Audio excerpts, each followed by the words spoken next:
माणसाचं एक स्वप्न असतं बघा, माझं एक स्वतःचं घर असावं. जेव्हा तो घर बांधायला घेतो ना, तो सगळं आणि बारीक बारीक लक्ष देऊन काम करून घेतो. सुंदर घर बांधतो, सुंदर देवघर बांधतो, सुंदर पटांगण करतो, समोरचं अंगण करतो. पण सगळ्यात जास्त लक्षपूर्वक जर तो काही बांधत असेल तर ती म्हणजे तिजोरी. खरंच तो तिजोरी फार विशेष लक्ष देऊन बांधतो, कारण त्या तिजोरीमध्ये त्याची भविष्याची आर्थिक पुंजी राहणार असते. मात्र इथे एक भक्त असा आहे की त्यांनी देहाचीच तिजोरी करून टाकली आहे.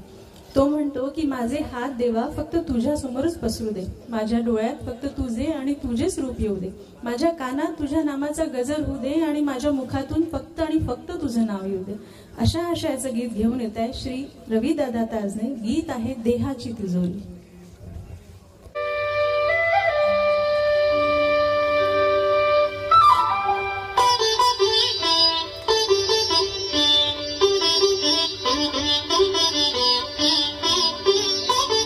देहाची तिजोरी भक्तीचाच ठेवा, देहाची तिजोरी भक्तीचाच ठेवा.